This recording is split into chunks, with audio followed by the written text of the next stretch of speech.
Like, Yeah. that's just how it is. Like, it's one of them ones. You've got a potent attacking line. And Man United don't score enough goals. That was our biggest problem last season. And it could become a problem next season as well if we don't add goals to the team. So when I look at it, if it wasn't for Liverpool, such a poor start that Liverpool had, bro, you lot would have finished top 4 because you weren't far off in the end.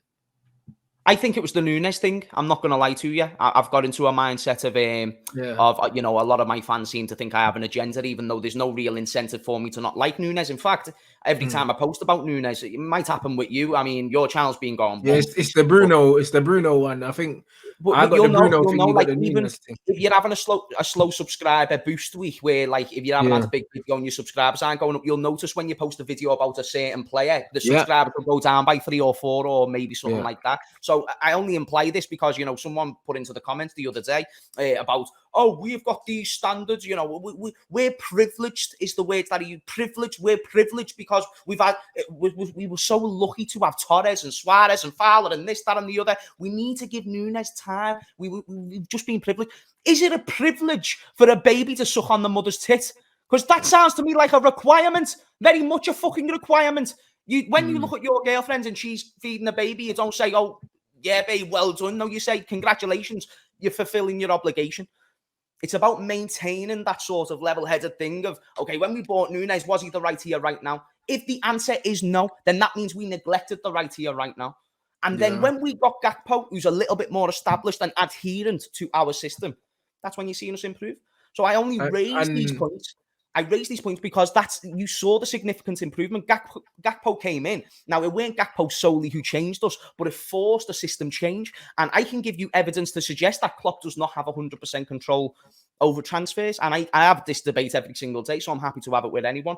Therefore, the board of directors have control of transfers. And if they have control of transfers and they choose the timing of a certain player in a certain position coming in this case, Nunes, then that was the hindrance of us being outside of the top 4 and in the top 4, because we were like 15 points behind you when Nunes was the one starting. When Gakpo came in, we shut that gap down to 5 points. Context matters. We got better. You got slightly worse. But still, that's how a season goes. You need to keep up with that momentum. So if we were earlier prepared, the same way if we were earlier prepared with Diaz, then maybe we might have went on and won an extra trophy in that quadruple chasing season. We might have been able to get that extra point against City that we missed out on when we drew against Tottenham. So I'm just simply, saying these things because, if you bring in these players earlier, you reinforce that urgency earlier, then Jurgen can really get a grasp on the system he wants to use straight away. It's very ironic we always have a good end after January when we make that extra reinforcement.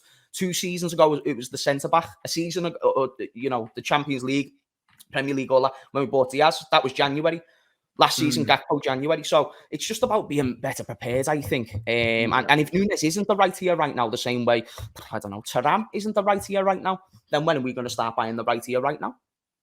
Facts. And I don't know, I don't watch you lot all the time, innit? But am I right in saying that your manager, because when I have watched you, I started to notice that Nunes was kind of operating more wide.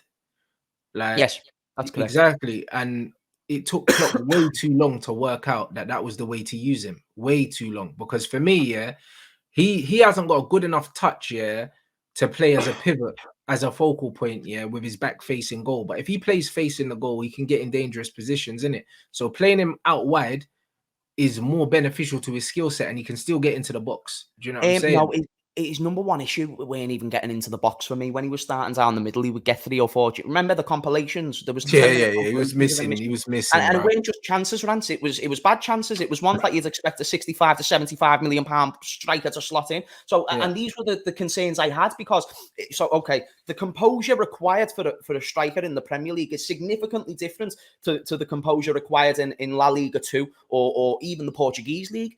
So even though we've done well, and yes, you can get it well, you're changing a lot of things to adhere to Nunes. For instance, we decided to put a like for like of a volume merchant in Mohamed Salah so far out right, like on the right wing, that it would take chances away from him and provide more to this guy who's now missing them. So even though Salah misses chances, this guy's missing more. And we're now building our system around him getting all the goals. Now, that's a huge issue because the guy that we're relying on for goals isn't scoring goals. You see my problem, don't you?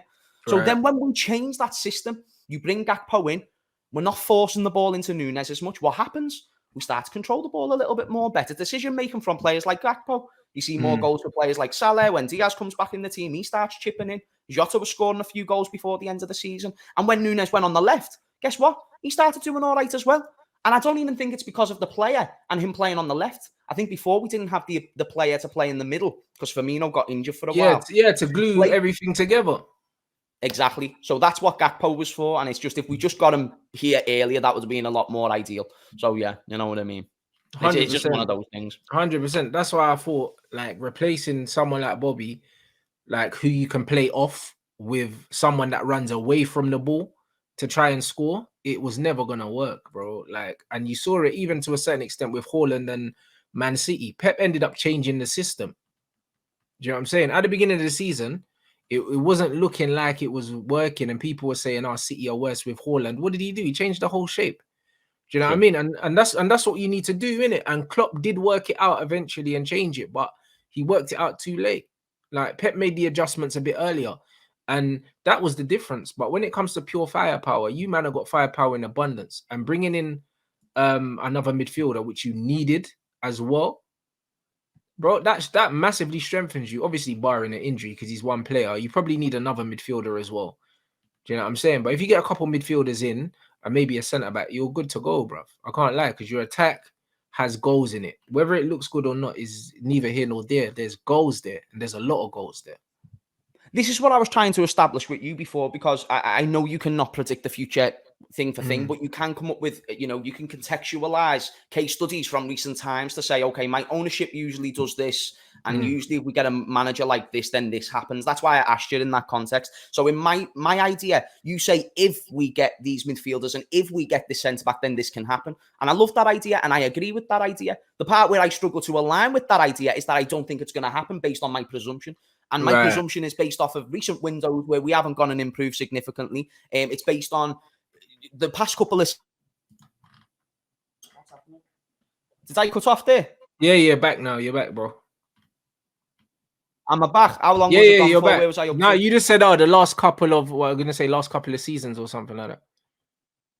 Yeah. So the last couple of seasons, we've noticed big name players or older players not being as good. So now we need to wait and see if they can still maintain the form. Fabinho find his form, Virgil find his form. So we're relying on these players coming back to their best when they're at their old age. And we're relying on squad depth, which is likely not to be gotten because, like you said, we don't usually get what we need. I've just gave you 3 case studies previously. I don't need to go through them again, but I think that could happen again. So as much as I like McAllister, I like Lionel Messi. I'm sure Accrington Stanley would like Lionel Messi, but Accrington Stanley will not win the Champions League with him because they need more players to be actually thriving as a team. And it's the same that applies with us. So I'm just trying to break it down point by point. That my presumption is I do not see us getting those players. Therefore, I don't see us having a good season. Exactly. But the difference between us if the owners prove me wrong, then guess what? I'll change that opinion and I'll be like, okay, then maybe now with these players, Klopp has higher standards. So but you see what makes it difficult for me to do that is, again, you've got trends to follow. Do you know what I'm saying? I don't have trends with this manager because it's his first season. I also don't have trends with the ownership because we're going to have new owners soon. And I don't know what they're going to do. That's do you know what I mean? No, that's fair. So that's fair. I don't know what they're going to do. So it's all up. It's all speculation, bro. Like the new owners could come in and say, you know what? Statement. We need to make a statement. Chelsea are spending loads of money. Arsenal have spent loads of money. We need to spend loads. And they could just go and do a complete mazza. And all of a sudden it turns from, oh, like, I don't know about this to, oh shit, like Man United need to challenge for a title. Look at what they've done.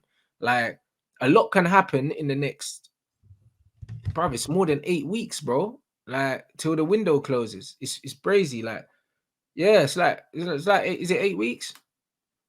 It's like 2 months, bro. Until July. Yeah, no, you're right. It's over. Yeah, it's till the end of August. A lot can happen in 2 months, my bro.